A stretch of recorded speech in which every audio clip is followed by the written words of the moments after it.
Assalamualaikum warahmatullahi wabarakatuh.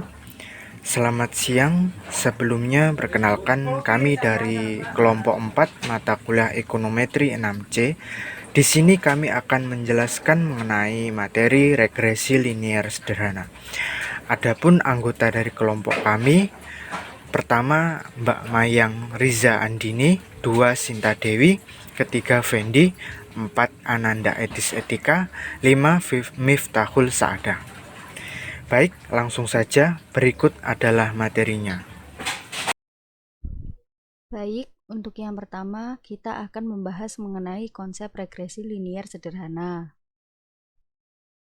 Analisis regresi yang paling sederhana adalah analisis regresi dua variabel, yaitu suatu model di mana hanya ada satu variabel bebas dan satu variabel tak bebas yang dinyatakan sebagai fungsi linier.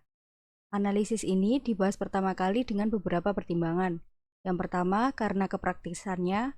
Yang kedua, karena analisis ini menyajikan ide dasar analisis regresi sesederhana mungkin. Dan yang ketiga, analisis ini mudah dijelaskan dengan bantuan diagram dua dimensi. Baik, selanjutnya ke contoh 4.1. Data hipotesis menunjukkan bahwa ada suatu daerah dengan jumlah penduduk sebanyak 70 keluarga. Misalkan, kita berminat untuk mempelajari hubungan antara belanja konsumsi keluarga bulanan Y dan pendapatan keluarga yang dapat dibelanjakan atau disposable income atau pendapatan setelah dipotong pajak bulanan X. Lebih spesifiknya lagi, asumsikan bahwa kita ingin meramalkan rata-rata tingkat belanja konsumsi bulanan dengan mengetahui pendapatan bulanan keluarga tersebut. Pertama, misalkan kita membagi 70 keluarga tersebut ke dalam 10 kelompok berdasarkan jumlah pendapatan yang kira-kira sama dan memeriksa belanja konsumsi keluarga dalam tiap kelompok pendapatan. Dapat kita lihat pada tabel 4.1 mengenai pendapatan keluarga bulanan X dalam ribuan rupiah. Nah, berdasarkan tabel 4.1, keluarga yang berpendapatan bulanan Rp80.000 ada 6 keluarga yang belanja bulanannya berkisar antara Rp55.000 sampai dengan Rp80.000. Tabel 4.1 memberikan distribusi belanja konsumsi Y sesuai dengan tingkat pendapatan yang tetap X, yaitu memberikan distribusi bersyarat atau conditional distribution Y tergantung pada nilai X. Dengan melihat data tabel 4.1, kita dapat dengan mudah menghitung probabilitas bersyarat atau conditional probability Y. Probabilitas Y untuk X tertentu sebagai berikut. Untuk X sama dengan 80.000 ada 5 nilai Y, yaitu 55.000, 60.000, 65.000, 70.000, 75.000, dan 80.000. Jadi dengan X sama dengan Rp80.000, probabilitas untuk mendapatkan yang manapun dari belanja konsumsi ini adalah 1/6. Dengan menggunakan simbol, probabilitas Y sama dengan Rp55.000 untuk X sebesar Rp80.000 adalah 1/6. Analog dengan itu, probabilitas Y sama dengan Rp150.000 untuk X sama dengan Rp260.000 adalah 1/8 dan seterusnya. Nah, berikut adalah tabel 4.2 yaitu probabilitas bersyarat pendapatan keluarga bulanan.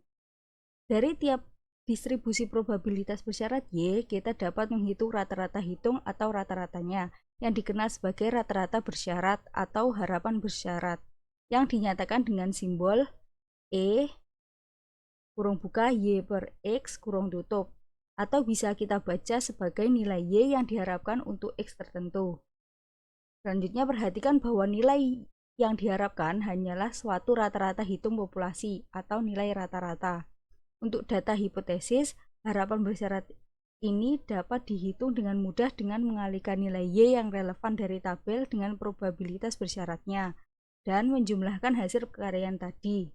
Contohnya seperti ini. Rata-rata hitung bersyarat atau harapan Y untuk X sama dengan 80.000 adalah 55 dikali 1/6 ditambah 60 dikali 1/6 ditambah 65 dikali 1/6 ditambah 70 dikali 1/6 ditambah 75 dikali 1/6 ditambah 80 dikali 1/6, hasilnya adalah 67,5. Rata-rata hitung bersyarat secara keseluruhan dapat dilihat pada tabel 4.2 baris yang terakhir.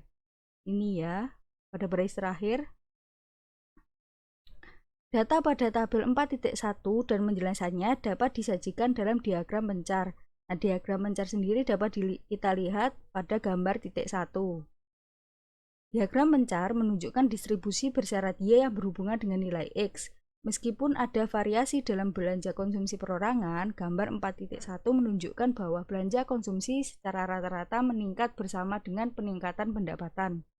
Diagram mencar menunjukkan bahwa nilai rata-rata hitung Y meningkat bersama dengan meningkatnya X. Hal ini bisa dilihat dengan jelas kalau kita memusatkan pada titik-titik yang diperbesar yang menyatakan sebagai rata-rata hitung bersyarat Y. Diagram mencar menunjukkan bahwa rata-rata bersyarat ini tepat terletak pada garis lurus dengan kemiringan positif. Garis ini dikenal dengan garis regresi atau lebih umum disebut dengan kurva regresi. Lebih lengkap lagi, kurva regresi Y atas X. Jadi, kurva regresi hanyalah suatu tempat kedudukan rata-rata bersyarat atau harapan variabel tak bebas untuk nilai tetap variabel bebas.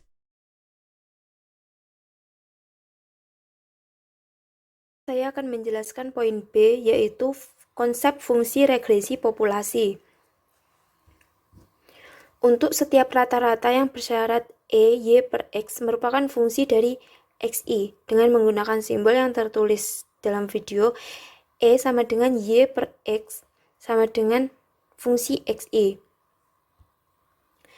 Nah, di mana fungsi X menggambarkan suatu fungsi dari variabel bebas XI.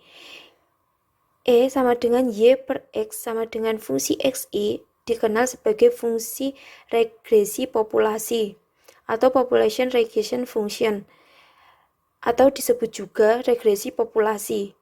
Fungsi tersebut hanya menyatakan bahwa rata-rata populasi dari distribusi Y untuk XI tertentu berhubungan secara fungsional dengan XI. Dengan kata lain, fungsi tersebut menyatakan bagaimana nilai rata-rata populasi bervariasi bersama dengan variabel bebas X. Bentuk yang ditunjukkan oleh fungsi XI menjadi pernyataan penting karena dalam keadaan nyata kita tidak mempunyai seluruh populasi yang tersedia untuk pengujian hipotesis. Nah, oleh karena itu, sebagai pendekatan pertama kita bisa mengasumsikan bahwa FRP itu E, Y per XI merupakan linear dari XI, sehingga E sama dengan Y per XI sama dengan A ditambah B XI. Nah, di mana A dan B ini adalah koefisien regresi atau yang dikenal sebagai intercept dan koefisien kemiringan.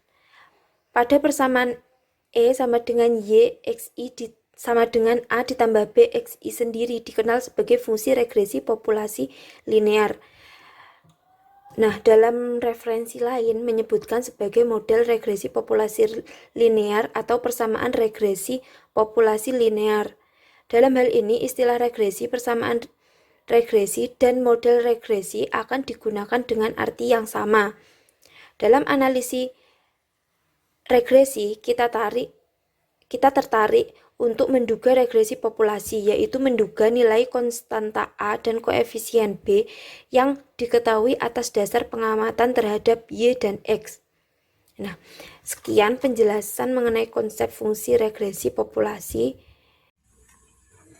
Oke, selanjutnya kita akan membahas tentang spesifikasi stokastik fungsi regresi populasi. Dari gambar 4.1 dan tabel 4.1 dapat dilihat pada saat tingkat pendapatan 100 ada satu keluarga yang konsumsinya sebesar 65, yang kurang dari belanja konsumsi 3 keluarga yang pendapatannya hanya 800. Tetapi perhatikan bahwa rata-rata belanja konsumsi dengan pendapatan bulanan 100 lebih tinggi daripada rata-rata belanja konsumsi keluarga dengan pendapatan bulanan 80. Hal ini membuktikan bahwa konsumsi suatu keluarga secara individu tidak selalu meningkat pada saat pendapatannya meningkat. Dengan tingkat pendapatan XI, belanja konsumsi sebuah keluarga secara individu kelompok sekitar konsumsi rata-rata semua keluarga pada tingkat pendapatan XI, yaitu di sekitar harapan bersyaratnya. Dengan demikian, penyimpangan suatu Y terhadap individu dari nilai yang diharapkan sebagai berikut. Elemen I sama dengan YI dikurang E dikali Y per XI, sehingga YI sama dengan E dikali Y per XI ditambah elemen I. Ini disebut sebagai persamaan 4.3. Dengan nilai penyimpangan elemen I adalah variabel random yang tidak bisa diamati, elemen I inilah dikenal sebagai gangguan stokastik atau faktor kesalahan stokastik.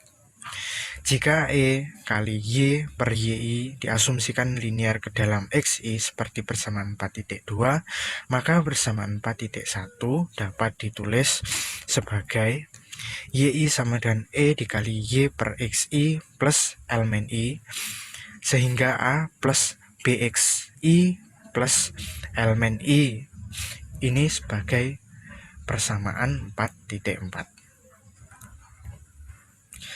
Berikutnya, dari persamaan 4.4 menyatakan bahwa belanja konsumsi bersyarat suatu keluarga berhubungan linear dengan pendapatannya dan ditambah dengan faktor gangguan.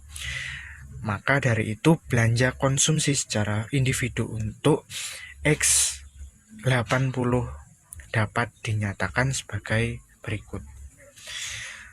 YI sama dengan 55 hingga YI sama dengan 80 dengan X sama dengan 80, maka persamaannya sebagai berikut.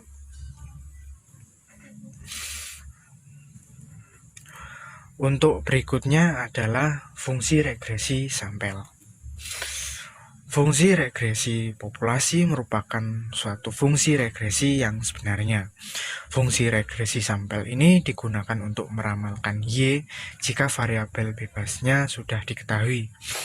Analog dengan fungsi regresi populasi, fungsi regresi sampel dapat ditulis